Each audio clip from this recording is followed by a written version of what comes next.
বাংলাদেশ এবং ইরানের যে শিক্ষা ব্যবস্থা দুটো আসলে বিপরীতধর্মী। তো সেক্ষেত্রে আপনি কিভাবে দেখছেন যে বাংলাদেশ এবং ইরানের শিক্ষা ব্যবস্থার মধ্যে মৌলিক কি পার্থক্য রয়েছে? প্রথমেই আমি আসি জেনারেল শিক্ষা।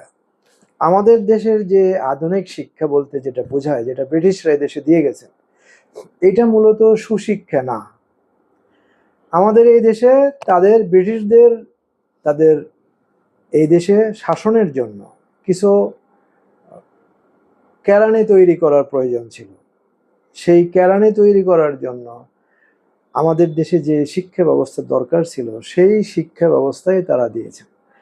আমাদের দেশে একজন বিজ্ঞানী, একজন পরমাণু বিজ্ঞানী তৈরি হবে, একজন পদার্থবিদ তৈরি হবে, একজন রসায়নবিদ তৈরি হবে, এই ধরনের শিক্ষা ব্রিটিশরা আমাদের দেশে দেয়। তা আজকে বর্তমান সময়ে আমাদের যে শিক্ষা ব্যবস্থা, ওই একই শিক্ষা ব্যবস্থায়, সেই ব্রিটিশদের দেওয়া শিক্ষা ব্যবস্থায় এখন আমরা ধারণ করছি। যার ফলে আমাদের দেশে দেখেন, আমাদের ইউরোপ, আমেরিকায়, ইরানে যে ধরনের গবেষণা, যে ধরনের ব্যুৎপত্তি, যে ধরনের আবিষ্কার টেকনোলজির ক্ষেত্রে, দর্শনের ক্ষেত্রে, রসায়নের ক্ষেত্রে, পদার্থর ক্ষেত্রে, ধর্মীয় ক্ষেত্রে যা হচ্ছে, বাংলাদেশে তা হচ্ছে না। কারণ আমাদের ওই যে বললাম যে আমাদের একটা ভঙ্গুর একটা শিক্ষানীতি আমাদের আছে। আমাদের একটা শিক্ষা মন্ত্রণালয় আছে, যাদের কাজ হচ্ছে এক একজন যোগ্য অযোগ্যদেরকে, তাদের দলীয় দাসদেরকে এখানে বসিয়ে দেওয়া। যেমন ধরেন স্বৈরাচার আমলে যেমন এই যে নুরুল ইসলাম নাহিদ একজন শিক্ষামন্ত্রী ছিলেন, কোন বিবেচনায় নাহিদ বলেন বা এই যে আপনার পরবর্তীতে দীপু মনি, তারপরে হচ্ছে নওফেল, এই সমস্ত লোক যে দেশের শিক্ষামন্ত্রী হয়, সে দেশের শিক্ষা তো ধ্বংস হবেই, কারণ এরা তো নিজেরাই শিক্ষিত না। এই যে নুরুল ইসলাম নাহিদ কি করছে, তিনি একজন তৃতীয় শ্রেণীর বিএ পাস, সিলেটেড এমসি কলেজ থেকে। তিনি ঢাকা বিশ্ববিদ্যালয়ে আইন বিভাগে ভর্তি হয়েছিলেন মাস্টার্স প্রিলিমিনারিতে, শুধুমাত্র ডাকসু ইলেকশন করার জন্য, ছাত্র ইউনিয়ন থেকে। ওই যে ডাকসু ইলেকশনে তিনি মনোনয়ন নিয়েছেন, ইলেকশন করেছেন, তারপরে আর তিনি কোনোদিন ক্লাসে যান এবং ওই ডিগ্রিও করেন। এই যে তৃতীয় শ্রেণীর একজন ডিগ্রি পাস লোক, যিনি একটা বাম ধারায় এন্টি ইসলামিক ধারার লোক, তাকে বাংলাদেশের সংখ্যাগরিষ্ঠ মুসলমানদের দেশে মন্ত্রী বানানো হয়েছে, শিক্ষামন্ত্রী। ধ্বংস করেছেন সবকিছু। দীপু মনে আর একজন ডাক্তার, সফল ডাক্তারও না, তাকে শিক্ষামন্ত্রী করা হয়েছে। নওফেল, এই সমস্ত ধ্বংস হয়েছে। তো আমাদের বর্তমান শিক্ষামন্ত্রীরা একটু চেষ্টা করছেন দেশকে, শিক্ষা ব্যবস্থাকে উন্নয়নের জন্য, কিন্তু তারা ওই মূল জায়গায় তারা কিছু করতে পারছেন না, কারণ তাদের সে অভিজ্ঞতা নেই। তারা ওই তাদের যে ভাষা সারফেস লেভেলের যে অভিজ্ঞতা, ওইটা দিয়ে মনে করতেছেন এখানে এটা করলে, ওইখানে ওটা করলে, এটা করলে, ওইটা টিচারদের একটা ধমক দিলে, এই পাশ না করলে, ছাত্র পাশ না করলে টিচারদের বেতন বন্ধ, এইসব হামকি তামকি দিয়ে তারা মনে করতেছেন শিক্ষা ব্যবস্থা। আসলে এটা শিক্ষা ব্যবস্থার সংস্কারের কোনো পথ না, বরং এটা আরো শিক্ষকরা আহত হবেন, তাদের মর্যাদাহানি হবে এবং তারা আরো উৎসাহ হারিয়ে ফেলতে পারে। তো এই ক্ষেত্রে আমার অনেক সাজেশন আছে। আমি যেহেতু পৃথিবীর বিভিন্ন দেশে আমি পড়িয়েছি, অক্সফোর্ড, কেমব্রিজ, তারপরে কিংস কলেজ, তারপরে সোয়াস, এফসিও, তারপরে ইংল্যান্ডে চীনে আমি ভিজিটিং প্রফেসর ছিলাম, কোরিয়াতে ছিলাম, ইরানে ছিলাম। তা আমি সরকারকে সহযোগিতা করতে চাই, কিন্তু আমার তো ওই ধরনের যোগাযোগ নাই। আমি একজন একজন একবারেই গবেষণাধর্মী একজন মানুষ। আমি তো সরকারের কাছে যাই যে বলতে পারে না আমার এই আছে এই আছে। সরকারকে বুঝতে হবে যে আমাদের দেশে কোনো যোগ্য লোক আছে কিনা, তাকে তারা সরকার খুঁজবে, আমি কেন ওদের পিছিয়ে পিছিয়ে ঘুর করতে যাব। যাই হোক, এইটা বললাম আমাদের জেনারেল শিক্ষা। ইরানের শিক্ষা কি দেখেন, ইরান এই যে আমেরিকা ইউরোপের বয়কটের মধ্যে তারা যে ড্রোন গুলো তৈরি করছে, তারা যে মিসাইল তৈরি করছে, তারা এখন যে মিসাইল তৈরি করছে সেটা আমেরিকার যে কোনো জায়গায় আঘাত করতে সক্ষম। তারা পরমাণু অস্ত্রও তৈরি করে ফেলছে বলে শোনা যাচ্ছে। তারা ফাইটার জেট তৈরি করেছে, তারা মিসাইল, তারা এই যে সাবমেরিন তৈরি করছে। কি তারা তৈরি করে না, আমেরিকার সাথে যুদ্ধ করতেছে, তারা রাশিয়ার যুদ্ধে, ইউক্রেনের বিরুদ্ধে রাশিয়াকে সাহায্য করেছে। তো এই যে শক্তি, এরা তো বিদেশে যায় পড়ালেখা করে নেই, এরা তো ইরানের বিশ্ববিদ্যালয়গুলোতেই পড়াশোনা করেছে। এরা এটা কেন করতে পেরেছে? ইরানের শিক্ষা ব্যবস্থা, মধ্যযুগে যে আমাদের ইসলামের স্বর্ণযুগীয় শিক্ষা ব্যবস্থা ছিল, যেখানে আল খাওয়ারিজমি, আল বিরুনি, ইবনে সিনা, এরকম শত শত বিজ্ঞানী দার্শনিক তৈরি হয়েছে, তাদের যে শিক্ষা ধারাটা ইরান ধারণ করেছে, সেখানেই তারা আছে, যার জন্য ইরান আজকে শক্তিশালী। আর আমরা কি করেছি? ব্রিটিশ আমলে যে আমাদের মাদ্রাসা শিক্ষাকে ধ্বংস করে দিয়ে, ওই মাদ্রাসায় কিন্তু ইরানের যে আজকের শিক্ষা, ওই মাদ্রাসা শিক্ষারই কিন্তু সংস্কার। তা আমাদের মাদ্রাসাগুলোকে ধ্বংস করে দিয়ে তারা ওই আলিয়া নেসাবের একটা মাদ্রাসা করে দিছে, কলকাতা আলিয়া মাদ্রাসা। আর একটা ওই যে আমাদের কিছু মৌলবী মিলে দেওবন্দে একটা মাদ্রাসা করে, যে কৌমিদের যেটা সুতিকাগা। এই দেওবন্দ বলেন বা আলিয়া বলেন, কোনোটাই প্রকৃত ইসলামী শিক্ষা না। এখান থেকে কি শিক্ষা হচ্ছে? আমাদের কওমি মাদ্রাসায় খতমে বুখারি পড়ানো হয়। খতমে বুখারি মানে কি? যে একজন শিক্ষকের সামনে বুখারি খতম দেবে। আরে এটার মধ্যে কি এলেম আছে?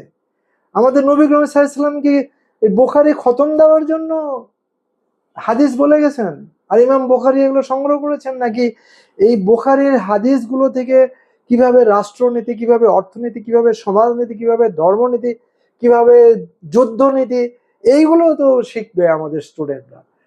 কওমিরা কি সেগুলো শিখায়? মোটেই না। সেখানে কোনো দর্শন পড়ায়? দর্শন পড়ায় না। সেখানে কোনো মনোবিজ্ঞান পড়ায়? পড়ায় না। সেখানে কোনো ফিজিক্স, ম্যাথমেটিক্স কিচ্ছু পড়ায় না। তো এরা কি শিখে? শুধু পরকাল কেন্দ্রিক, সেটাও বিকৃত উপায়। আলিয়া মাদ্রাসায় যে সিস্টেম, সেটা তো ব্রিটিশরা দিয়েছে। আলিয়া মাদ্রাসা যখন ইংরেজরা প্রতিষ্ঠা করে, ওয়ারেন 1770 সালে, 80 সালে, সেই সময় আলিয়া মাদ্রাসার প্রিন্সিপাল ছিল একজন খ্রিস্টান। আলিয়া মাদ্রাসার একেবারে 1947 সালে, এই ভারত স্বাধীন হওয়া পর্যন্ত সমস্ত প্রিন্সিপাল ছিল খ্রিস্টান। ওই খ্রিস্টানরা আলিয়া মাদ্রাসার কি পড়ানো হবে সেটা ঠিক করতো, সিলেবাস ঠিক করতো। তারা বেছে বেছে শুধু পরকাল কেন্দ্রিক যে সমস্ত হাদিস সেগুলো পড়াইতো। জেহাদের হাদিস, ইসলামী অর্থনীতি, সমাজনীতি, এগুলো তারা পড়াতো না। সেই শিক্ষা ব্যবস্থা থেকে যে সমস্ত আলেম মাত্র 2 বছর পরে একটা সার্টিফিকেট নিচ্ছে, এই 2 বছরে শুধু বুখারী শরীফে 6,000-এর অধিক হাদিস আছে। তো সেহাছের তারা কি পড়বে 2 বছরে? তাফসিরের তারা কি শিখবে? তো এই যে আলেম নামের কতগুলো সার্টিফিকেটধারী আমরা যেগুলো বাংলাদেশে পাচ্ছি, এরা কোনো আলেম না, বরং এরাই এখন, যেহেতু তাদের জ্ঞান কম, বোঝে না, এই জন্যই দেখেন এই সমস্ত দাড়ি টুপিওয়ালা লেবাসি আলেমরা, যাদেরকে আমি আলেমে জাহেল বলি, এরাই এই সমস্ত বিভ্রান্তি ছড়াচ্ছে। আজকে ইরানের বিরুদ্ধে তারা সমালোচনা করছে, ইরানরা শিয়া, ইরানরা কাফের, এই সেই। কিন্তু সেই ইরান তো আজকে দেখিয়ে দিচ্ছে সত্য পথ কোনটা। ইমাম হোসেনের শাহাদাতের পথ শিক্ষা তাদের শিক্ষা ব্যবস্থা আছে, তাদের কালচারে আছে, তারা আজকে সেটা অবলম্বন করেছে। তাহলে ইরানে যে আয়াতুল্লাহ, এই আয়াতুল্লাহ মানে কি? আমাদের দেশের সমস্ত আলেমদের এক করলে একজন আয়াতুল্লাহর নলেজের দশমাংশ পরিমাণও হবে না, শতকরা 10 ভাগের 1 ভাগের সমানও হবে না একজন আয়াতুল্লাহ যে নলেজ রাখেন। একজন আয়াতুল্লাহ হতে কি লাগে? একজন আয়াতুল্লাহকে একজন ফকিহ হতে হয়, তার একটা ফিকহ কিতাব লিখতে হয়। আমাদের যেমন ইমাম আবু হানিফা, আমাদের 4জন ইমাম আছে, ইমাম শাফি, হাম্বলি, ইমাম মালিক, তারা যেরকম ফিকহ কিতাব লিখছেন, ইমাম ইরানের শিয়াদের আয়াতুল্লাহদের এক একটা প্রত্যেককে এক একজন ফকিহ। এই প্রায় 500-র কাছাকাছি আয়াতুল্লাহ আছে ইরানের, সবাই ফকিহ, প্রত্যেকের ফিকহ গ্রন্থ আছে এবং প্রত্যেকের অনুসারী আছে। তাদের ফিকহ অনুযায়ী তারা আমল করে, কারণ শিয়াদের মতে মৃত মুস্তাহিদদের আমল করা যাবে না। আমরা যেমন ইমাম আবু হানিফা মারা গেছেন সেই প্রায় 1300 বছর আগে, আমরা তার ফিকহ অনুসরণ করি। ইমাম শাফি ওরকম, তার ফিকহ অনুসরণ করি।